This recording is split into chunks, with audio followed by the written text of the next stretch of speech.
I was running my business on a 9 to 5 schedule that I didn't even want in the first place. And when I decided to cut my work hours in half, it only took one decision and 5 minutes to completely change my calendar to my dream schedule. In this video, I'm not just going to tell you how, I'm going to take you behind the scenes to actually build your ideal week with me. So open up your calendar and let's get started.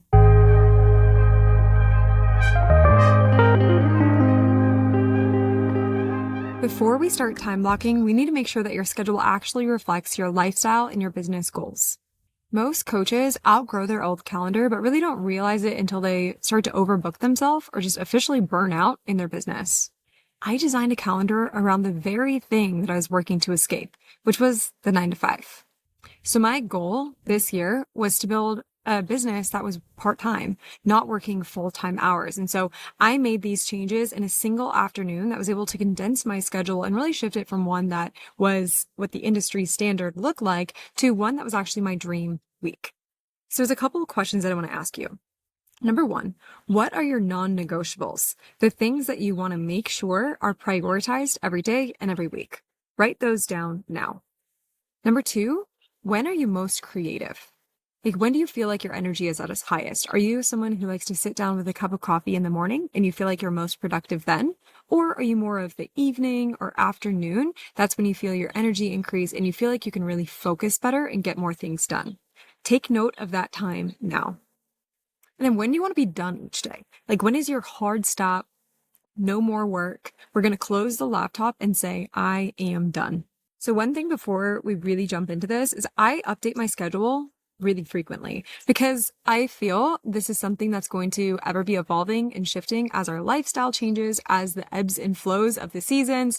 And so just be open to constantly refining your schedule. So taking the feedback that you get daily and weekly and just making subtle tweaks. Like last week, I made a 15-minute adjustment in my schedule, but that 15 minutes is going to give me a lot of peace of mind. So I'm not rushing into the next thing. So this is to be refined, but we got to set this up right now to at least give you this foundation that you can adjust moving forward. When things start to feel tight or my schedule feels a little bit chaotic, I start to think, do I need to shift for energy? Like, do I need to shift some blocks because my energy feels a little bit drained at this specific activity? Do I need to add or remove buffer zones between calls?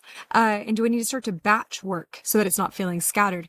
And I also started to think, okay, what are activities that need done on a specific day? And how can I just add that into my schedule? That way I can just account for that every week and not be wondering what to do during that set aside allotted time. So I'll show you behind the scenes into my exact schedule today. Maybe there's elements that I've already created that you can actually adopt for yours. Most people treat their time like it's infinite. And like they have the entire day to get done whatever needs to be done. When you wait for things to stack on your plate, I don't feel like you're being proactive. I don't feel like you're on top of your schedule. And so what I want to help you do is make sure that you're in the driver's seat and you're really intentional with your time blocking, because I really feel like it's the only way that you can scale and still love and live your life, and not feel guilty when you're not behind the computer because you know that you got everything done that was the most essential needle moving activities for your business. So now let's jump into my Google Calendar and I'm going to walk you through how I structure my week. Okay, so initially we'll just start from the top down. Initially, you'll see that I have my morning routine plugged in from 5 a.m. to 6 a.m. This makes it hard to hit snooze because I know that I'll be missing out on this or my deep work if I don't do this, if I don't wake up. So from 6 to 7 a.m., I do have deep work time, an hour behind the computer. I've found that if I don't have this time block, I find myself trying to fit in more to-do type tasks in between my other stuff. And it just makes me feel scattered and all over the place. And so getting this thing done first thing in the morning, I feel like I'm in control and I'm not distracted and I can get the things done that I know that need done for the day ahead. So for example, on Mondays and Tuesdays, I know what specifically I'm going to do during that time. Maybe that will become more apparent on Wednesdays and Fridays too. Actually, Wednesdays, I do send a newsletter during this time, so I should probably add that here. But like Mondays, I'll do a planning the week session and also 100, which is my client check-ins. And then Tuesdays, I plan and schedule my YouTube videos because I'm going to film 2 YouTube videos that day and I need to make sure that they're scheduled out so that I don't have to think about that again later in the day. As well. So you'll see that I have a deep work session in the morning. I think deep work time should be sacred to you. Okay. One thing that I made a mistake of in my schedule before is I didn't allot for deep work time. And so what I would do is I'd have my schedule open for calls from like 9 to 4 p.m. and 9 to 4 schedule. Yeah. Not what I wanted. So I'd have it available for clients to book in calls or sales calls from 9 a.m. to 4 p.m.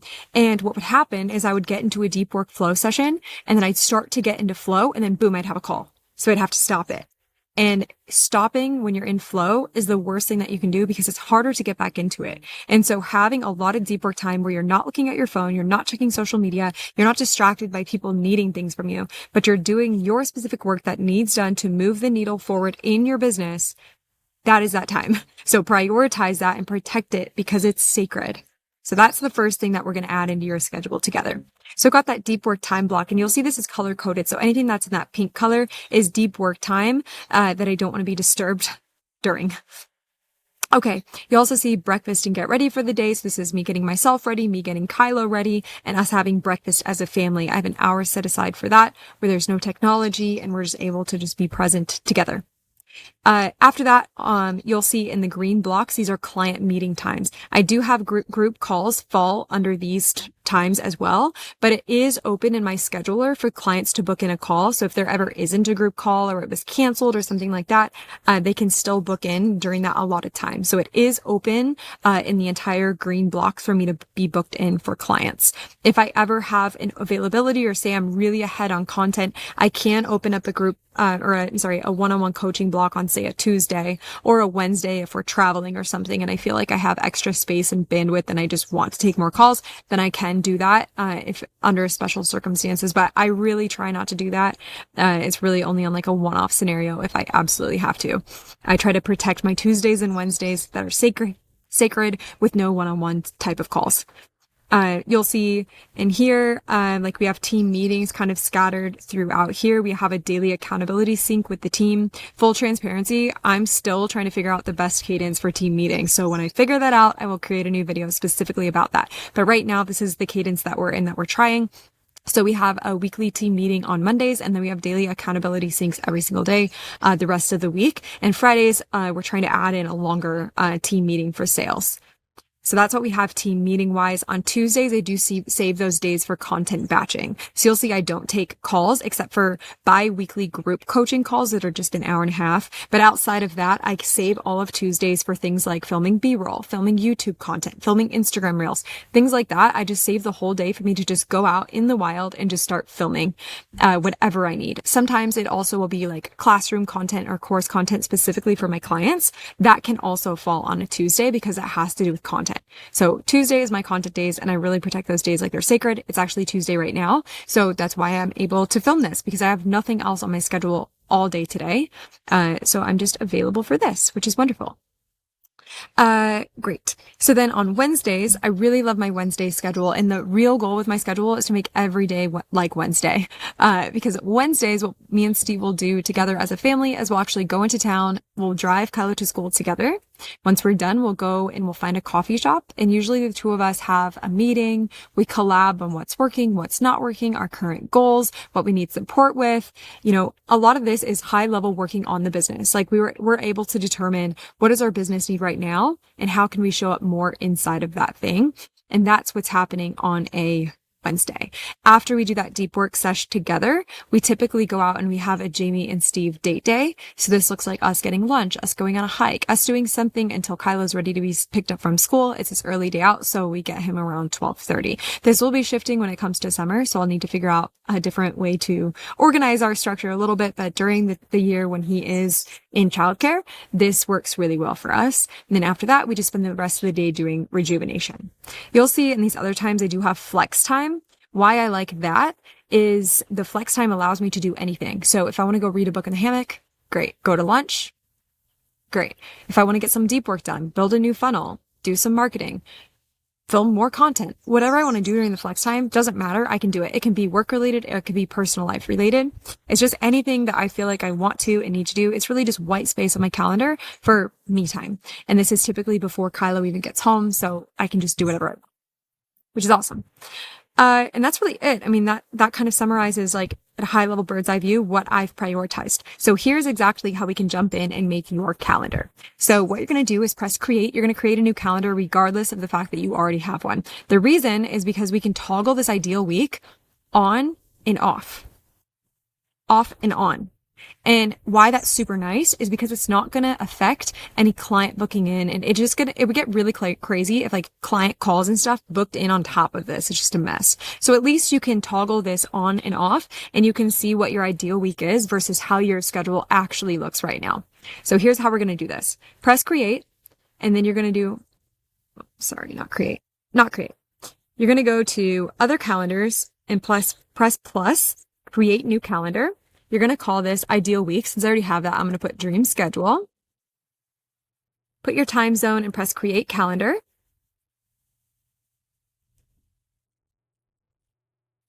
Okay, go back. Okay, now we're going to toggle off ideal week. So now we're in your dream schedule. So I'll have every other calendar toggled off and have this one check marked. If you're doing this on Apple Cal, same exact process. You'll just create a new calendar there. I'm just going to use Google because that's just where I host my calendar. But really, I don't really care where you're doing this. It's just the fact that you're doing it wherever you want to use your calendar. That makes the most sense. So automatically, let's do something simple and put in your morning routine. Morning routine, whatever time that is for you, go ahead and adjust this and make sure you repeat every single day and choose a color code for your personal life. Okay. So let's just say this is yellow. Press save.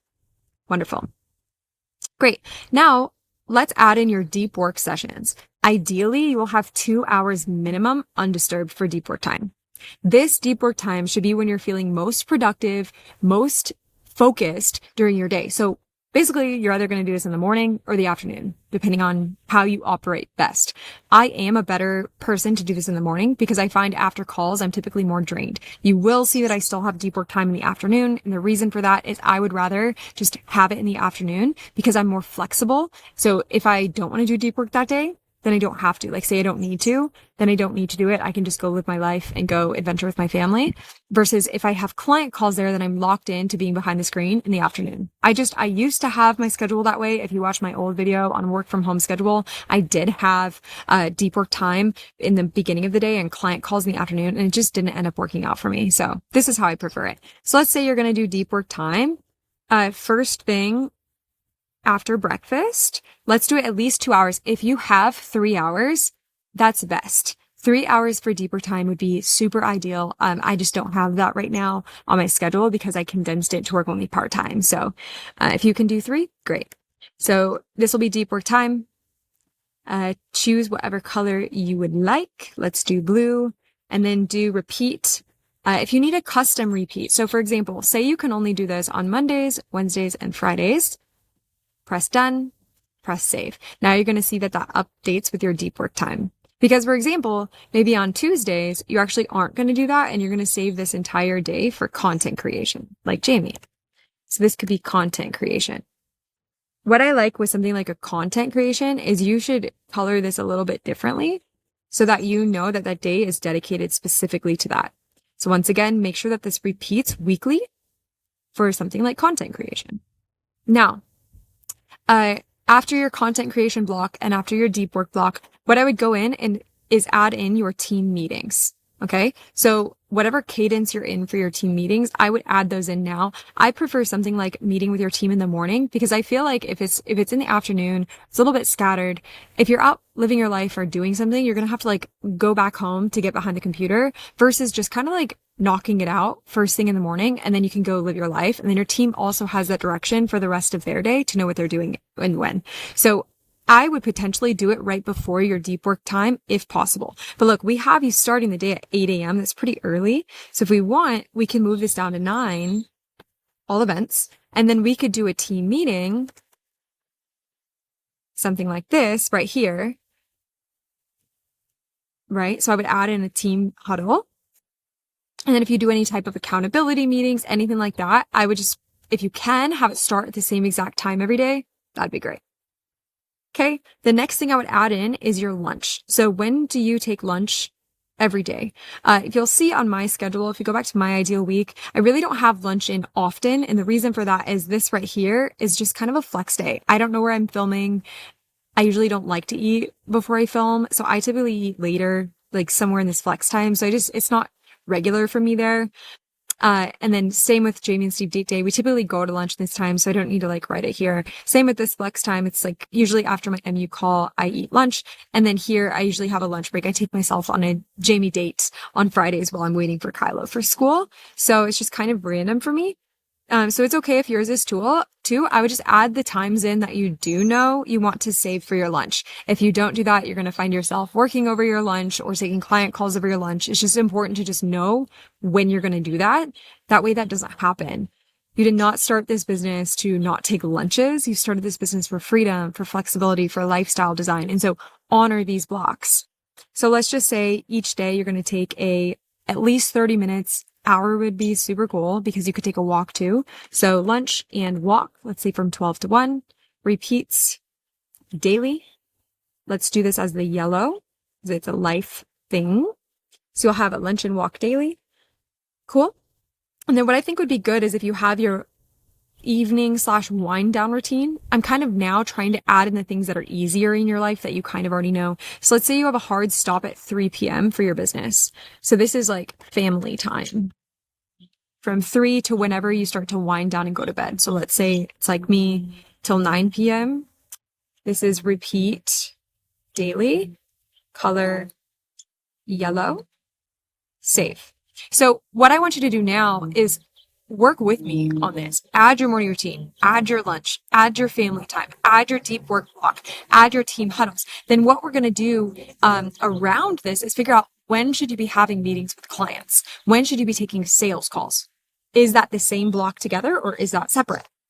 Okay. I have mine together for the reason that I don't really take sales calls anymore. I will if it's absolutely necessary, but I typically don't do that anymore. So that's why you didn't see that block on my schedule. It used to be there. It's just not anymore because I've replaced myself in that. So if we look at your schedule, let's say that it's something like this. You might have client calls from 11 a.m. to 3 p.m. on a Monday. So this could look like client calls. Okay. So this could look like client calls. Maybe it's going to be this green and maybe you just repeat this weekly on Monday. So I'm okay on Mondays to sit behind my desk longer because I know that I just totally rejuvenated over the entire weekend and I had a lighter day on Friday. So I'm cool to have a heavier Monday. I don't mind. And it actually really excites me. So I'm cool doing something like this on a Monday. Now, you know that you don't take, like for me, I don't take calls on Tuesday. So that's once again why I'm cool with a heavier Monday.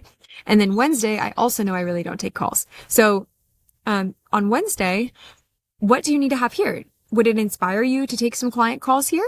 Or would you want a bigger day of just deep work or flex time? So decide what kind of cadence you want to be in. Now, Thursday, we've got this whole day open. Do we want to add some deep work maybe here in the afternoon or some flex time? This could look like deep work here. Since we didn't get it in the morning. We're going to repeat every week. Okay. And then maybe up here, instead, we take client calls because why I like this is now on the Thursday, if you don't have any deep work to do, or you want to go on a hike or something just to like clear your mind and do high level business strategy stuff while you're hiking. Then what's cool about that is you're not stuck behind the computer all afternoon. You can like remove yourself and go on an adventure. So this could be client calls, repeat weekly on Thursday, and then make it green. Okay. So I think you get the idea. Here is just add all the things in. Add your breakfast and getting ready for the day. Add the gym. Add everything. This is your ideal week. And then this is where the newsflash piece comes in, is then toggle on your actual schedule and toggle off your ideal week and see how close your actual schedule is to your dream schedule. And if it's anything like my clients, when I do this, it's really far off. Like they need a complete overhaul. So what I want you to do though is set this up fully. Now, the next step after you do that is to actually go into your calendar and your scheduler where clients can schedule in with you and make sure that those call times are reflected in with your ideal week. So you would go in and make sure that clients can only book in from 8 a.m. to noon on a Monday, from 8 a.m. to noon on a Thursday, and from 11 to 1:30 on a Friday. And then outside of that, there's just no availability for them to even book in. And guess what? There's no more one-off scheduling at a random time. I mean, you just have to hold the integrity of your schedule. Now, I understand that sometimes, like, I've got a client in Australia who needs to meet on a Monday afternoon, but I didn't put that on a Wednesday afternoon or a Thursday afternoon. I put it on the afternoon where I already said I'm okay working a little bit longer hours because I know I have so much rejuvenation buffering around that. Okay. So it's being really intentional about your schedule and also not letting that stuff happen a lot. If you start seeing that happen a lot where you're having to move outside of your blocks, then you need to make a change, right? I realized that a lot of my group coaching calls and a lot of my team meetings were happening in the morning during my deep work session. Remember I said I used to do deep work in the morning, and I realized so many of my calls are already happening in the morning. So if I just shift my schedule around, I'll be more undisturbed in the afternoon and I'll have less time behind the computer. So you want to start by blocking your deep work time. This is the first thing that you protect. Then you want to layer in client delivery and client calls and make this predictable and time limited. So you're working within your time blocks. And then you want to start to block content and just time for flex. Anything that comes up on your schedule that you need to make sure that you have space for in your life. This is where the growth really comes from. Then you need to make time for team meetings, admin time, and any buffer zones. Another thing that I did to really shorten up the time in my schedule is I actually removed buffer time before and after calls. I used to have a client session for 45 minutes, and then I'd have 15 minutes waiting for the next client. And I realized sometimes I was going out and sitting in nature, listening to the birds, meditating. But other times I would actually sit behind my computer and just be doing busy work for that 15 minutes. And I just realized it just wasn't productive. So what I did was actually remove those buffer times. So currently what I have is actually back-to-back client calls. And I like this because calls can't go over. And it also allowed me to shorten the amount of my day taking calls by like an hour or two. So I think it's worth it. My chickens are right here. Look, hold on. The chickens are coming to visit. Hello, girls. Hello. I love them. They've never come over here before, so that's really cool. Okay. And then, yeah, make sure that you add in your family time and just make sure that you have a hard stop time in your business so you can close your computer screen and say, I am done, and fully mean that guilt-free. If your schedule doesn't feel exciting to you and it doesn't feel like the reason you started your business for freedom, then it's time to recreate it. Don't build your week for who you were last year in your business. Build it for who you're becoming and the lifestyle that you're looking to create now. Stop leaving your entire day open for calls. Start with your deep work block and protect that time because it is sacred. Build your schedule around what truly moves the needle forward in your business. Don't just fill your calendar. Design it intentionally. If you want help designing your scalable, freedom first schedule, come join us inside of our free community. We've got business structure guides and live coaching to help you implement with our support. And if you're ready to align your schedule with a business that actually scales, there's going to be a link below this video to book a membership mastery session with a member of my team. This session is designed to help figure out where are you right now in terms of your schedule, in terms of your business growth, and what do you really want to achieve with your business moving forward. We're going to help reveal our specific roadmap of how we can help to get you there. And you're going to leave that call with clarity and a clear plan on what to implement moving forward so that you can have the dream business that allows you the freedom and schedule that you deserve. We'll see you there.